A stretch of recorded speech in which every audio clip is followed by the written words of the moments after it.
Hey there, folks. Welcome back. Now here I am with my Smackdown recap. Hey, great! You get two for one today.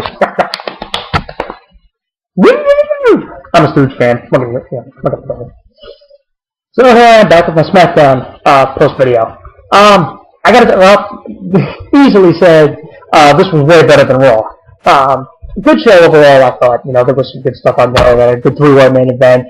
The opening segment to start it up was good. I thought there were some good promos in there, particularly from Cody Rhodes and Damien Sandow. I'll get into that one. But Damien Sandow freaking cracks me up with his Sesquipedalian. Google it, Sparky. I'm also a big fan of his dude Lionel. It's just stuff like that. Being this, the intellectual heel. Doing the whole, bringing enlightenment. Everything. I'm loving that character. So let's start with the show. Let's get to the start of the show. It started with Eve coming out, and she mentions that Johnny Ace beat John Cena at Over the Limit, and then she said because of an international business trip, Laurinaitis isn't there at the show, so he left her in charge.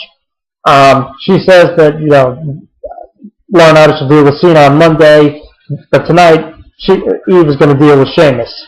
She says tonight, two things. I'm going to go raise her moan and say, two things going to happen, Chico. First, she says Sheamus will apologize for bumping into the injured Johnny Ace on Monday night when what happened was I apparently missed it when I was typing away on my blog.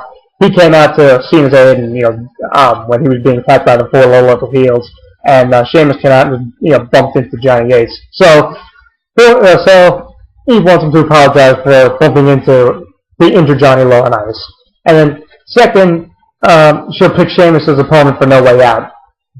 I guess she was going to say more, but then Alberto Del Rio's music hit. He came out, and he was on the stage, he was walking to the ring, and he was telling Eve, how beautiful and smart she is, and that, she should pick him to challenge Sheamus, because there's no one better. So then Del Rio actually gets in the ring, and he says what happened to him for his quest for the world title was just horrible, because he didn't win. He mentions that how perfect Eve is, and she needs to ask herself if she wants to make Johnny Ace proud. He asks, and he says the answer is C. Kind of comical. Then of course he asks her to let him face Sheamus for the title at No Way Out, and so then Eve says that he makes a very compelling case, and there's no one more deserving. Then voices in your head. Randy Orton comes to the ring, and he says that he knows that Eve is new to the job, so for some reason he decides to tell her who he is. God knows what that was about. So then he says, Orton says that it looks like she has a really big major decision to make here. So how about the fans help her out with it? And so then Orton asks fans if they want to see Sheamus face, if they want to see Del Rio or Orton. Of course, the fans cheer for Orton since he's the babyface. Then Orton says that fuck it, I don't care. So Orton says something else in the name of people power. Eve has her answer. Before anything else can happen, Kane's pyro goes off, and then he comes out, and he says that Del Rio and Orton don't have the qualifications to challenge Sheamus that he has. And he says that Sheamus, or what he referred to him as the pasty white Irish ghost, should have to face him. And he says that, in case that if he needs more convincing, this is SmackDown episode number 666. Stupid line there. But anyway, so Eve says there's only one way to settle this, and that's to have Kane, Del Rio, and Orton face each other in a triple threat match. Winner challenges Sheamus for the title at No Way Out. Decent opening segment, except for that Kane line. But I thought the segment was alright. So then we get to they showed still shots of Christian winning the People Power Battle Royal and beating Cody Rhodes for the Intercontinental title over the limit. And then we get to Christian versus Unico. Solid match. Of course, Christian won. Not much, it's like I said, but not much to it. It was, Christian got the relatively easy pin. Hit the kill switch and the frog splash is now added to his repertoire as a finisher. And he got the 3 count on Humiko. So then afterwards, whoa, Cody Rhodes comes out on the stage and says that for 8 months he spent his time getting rid of the dirt that was on the Intercontinental title and restoring it back to its former glory days or what have you. Like I say, I don't know about that. That belt hasn't meant anything in years. So he says that the title was held by, before he had it, the title was held by jokes and abused by the likes of Santino Marella. And he says that that in one night Christian ruined the Intercontinental title legacy by beating Cody for it or whatever. And then Cody says that no one cares about the Intercontinental title because no one cares about Captain Charisma. That's how I'm putting it. So then Cody says that he wants when he gets his rematch, it won't take him 8 months. He says it won't take him 8 months. When he gets his rematch, it'll only take him 1, 2, 3, and he'll be the champion or whatever. So and then Cody mentions it's like he mentions what the title. He said that Cody said that he himself made the title mean what it meant back in the old days when it was the workers' belt. When it was held by guys like all-time greats, like guys like the ones he mentioned, Razor Ramon, Macho Man, and Shawn Michaels, and there's a whole load of Bret Hart, Mr. Perfect, Steve Austin, Ricky Steamboat. I'm naming them all off the top of my head. Roddy Piper, those guys.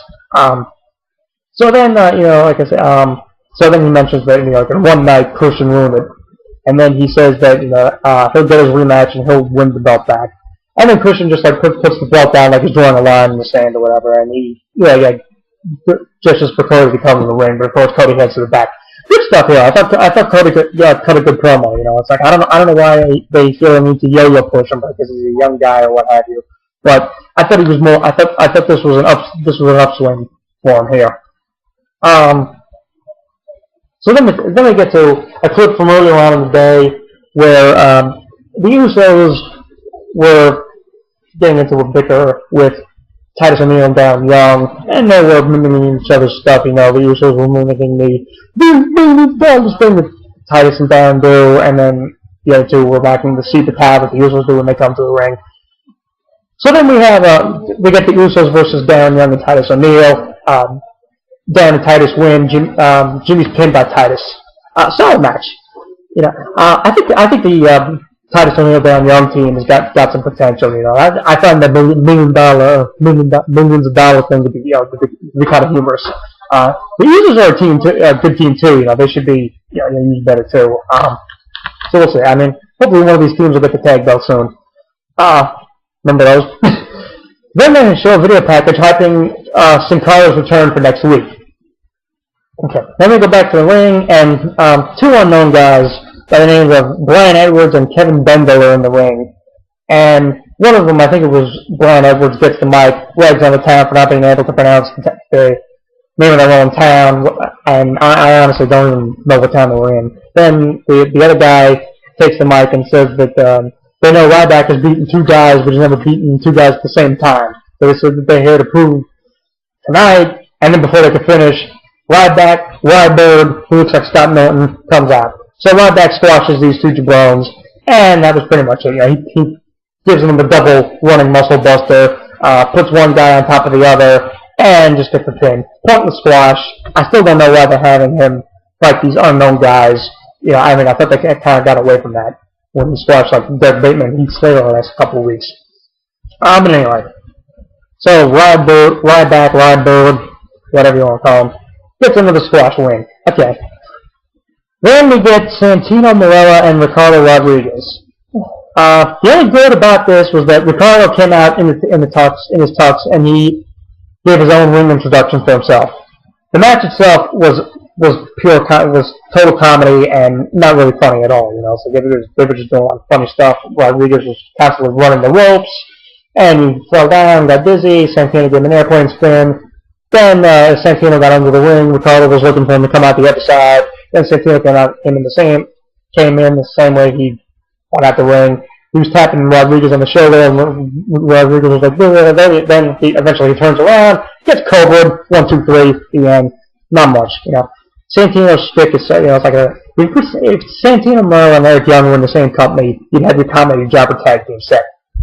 So then Sheamus comes out, talking about bumping into Johnny Ace on Monday night, and he hints like he acts like he's going to apologize. He's like, "Oh, I apologize," but of course, he doesn't. And then he says he apologizes for Johnny Ace being a massive arse.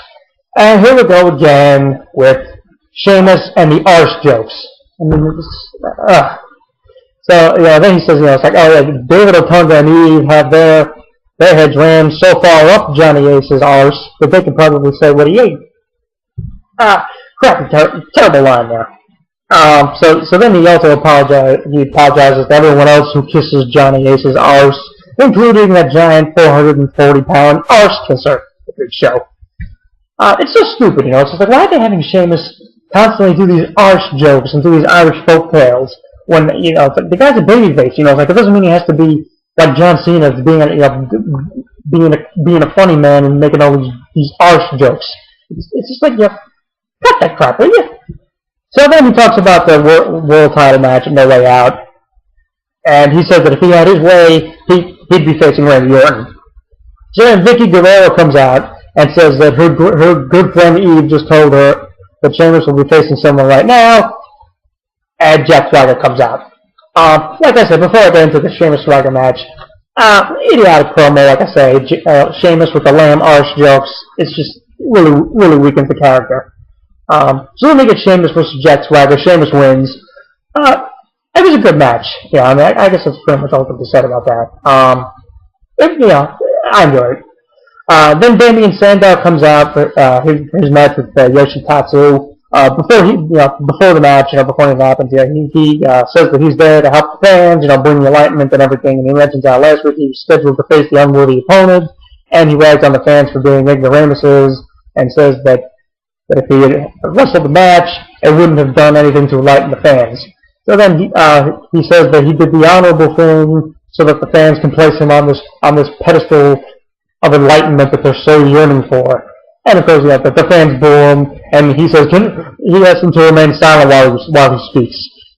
That was funny. It was like I like that they let them throw these subtle lines in there and actually letting him acknowledge the fans' reactions. Yeah, because it's like because God knows they don't let a lot of guys do that. So by having him do that, like when he told the fans, when they watered him, he said, "Thank you for your relevant opinion," and that stuff. That makes the character better when you're allowed the ability to interact with interact with the crowd, react to how the crowd reacts to you. So I like that, So and he says, he chose to depart without incident when he was, verbally attacked by the ignoramus who again stands before him right here, being Yoshitatsu. And then he said, but the aforementioned dunce did not grasp the concept of what he was trying to teach him. So then he says that tonight he will have to impart his lesson upon Yoshitatsu physically. So he says that he does this not just for Yoshitatsu, but as always, he does this for the common good of the fans. You're welcome. Great promo. That guy is freaking amazing. I don't know why the hell he was developmental for 10 years. So then he has we get Tatsu and Sandow. Sandow gets the win. It's a short match. He gives him the neck breaker, pins his shoulders down. Pins his shoulders down, 3 count. Good stuff. And then afterwards, Sandow did a Lanny Poffo cartwheel, which I kind of popped for, because he kind of reminds me of Lanny Poffo as a genius. So him doing that was, I thought was kind of fitting. Then they showed the video package for the No Way Out pay-per-view, which was good. It's like they did it in like a silent flip type of setting, and some guy was tied to the train tracks. And then it's like, whatever, and then it's like, then you have Daniel Bryan tied to the train tracks. It's like, oh, sorry, Bryan, you have No Way Out. And so I thought that was pretty funny. Cena versus Big Show won't be so funny, but the end for the pay-per-view itself was. So speaking of Big Show, we get him. He comes to the ring and with a tie on, and he says that on the Raw before Over the Limit, he was canned by Johnny Ace. And he says that the fans know what it's like, what getting canned is like, but he has never been given the axe before. And he says that he wasn't proud to beg for his job. And he says that the difference between him and those who actually have been given the axe before is that For those other people, they don't love what they do they don't love what they do, and for them it's only a job. He says that he loves what he does, and he says that when he lost his job, he felt betrayed by his friends in the back and inside and outside the ring, and he also felt betrayed by the fans. He said that it was like no fan, superstar in the back or production crew guy came to his defense. I guess we're supposed to forget that the Big Show was. But during that segment, the fans were actually cheering him and getting behind him. But WWE and we want you to remember this, but not that. So whatever, like I said, the fans were getting behind Big Show during that direct segment.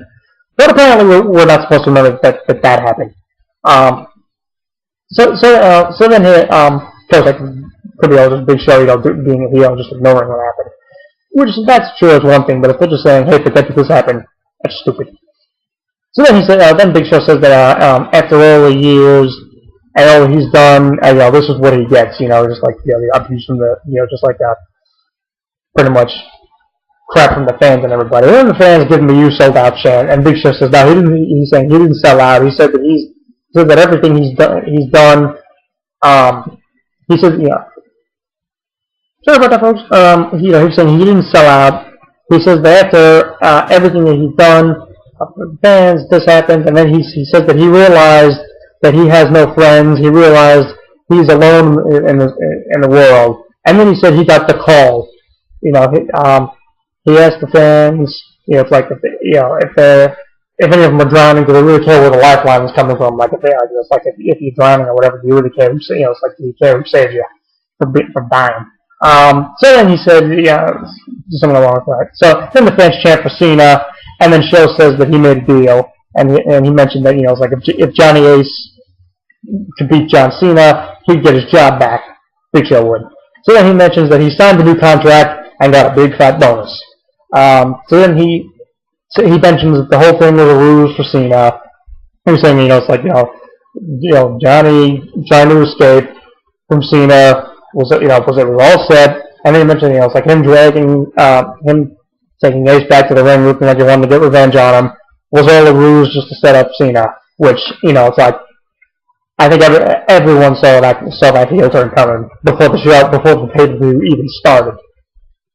Hell, we knew that turn was coming before last weekend even happened. We knew, that was pathetically predictable.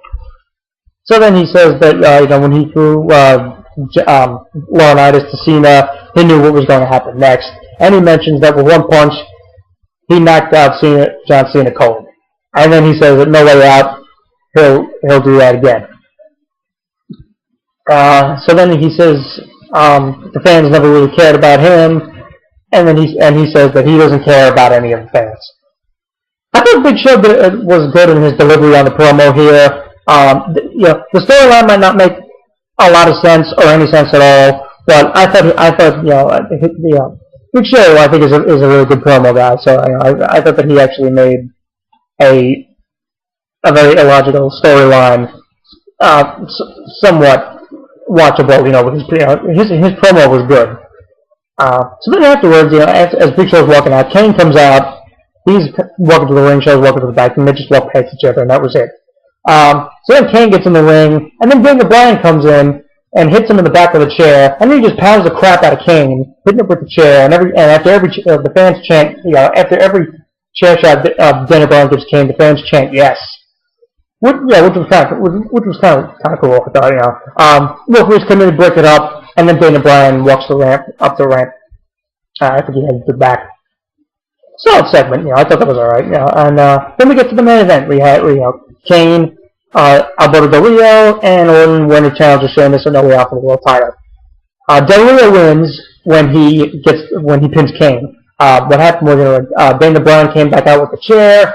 Kane went after him, and then Bryan Danielson and Daniel Bryan ran to the back.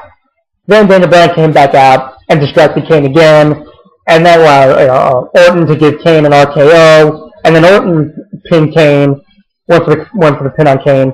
But Del Rio broke it up, chucked Orton out of the ring, and then Del Rio covered Kane for the pin. It was a good match, I thought it was a good way there, a good main event there. good TV main event. So then as Ricardo and Alberto, they walk up to the stage, and as they're celebrating on the stage, Sheamus comes out and from behind attacks Del Rio. He clubs him in the back, and Del Rio falls. And then he stands over Del Rio, sarcastically congratulating him on becoming the #1 contender, and he says that he can't wait to kick Del Rio's head off at No Way Out. So and then he stands over Del Rio holding up the world title, and that ended the show. So, like I said, I thought it was a good show overall. Certainly way better than Raw was. Like I said, opening segment to set up the main event was good. Main event was good. Cody Rhodes' promo was good. Daniel Bryan's good at being the Weasley chicken heel. Damien Sandow being the intellectual heel he's tremendous at that. Big Show's promo was good too. Big Show was good with his promos too, despite the ridiculous storyline. And Cody Rhodes cut a good promo too. I guess like I say, Usos versus Tyson and Dan Young, solid match. I see potential. Hopefully they'll give Tyson and Dan a push. Like I say, Damien Sandow was great. Sheamus Swagger was a good match. That'll pretty much do it. So the 2 videos in one today. Not 2 in 1. I did 2 videos in today. So like I said, that'll pretty much about do it. Like I said, I'll be back with a Raw post video on Tuesday, and of course, like I said, before, you can add me as a contact on YouTube. You can make a comment there. You can comment on my videos, and you can check out my website, my blog site, tonyviz.blogspot.com. I recap all the shows on there. I think they're good reads. They're very in depth, and that'll pretty much do it. So till Tuesday, I'll be back with the post. Most likely another dreadful Raw. I'm dreading the 3 hours.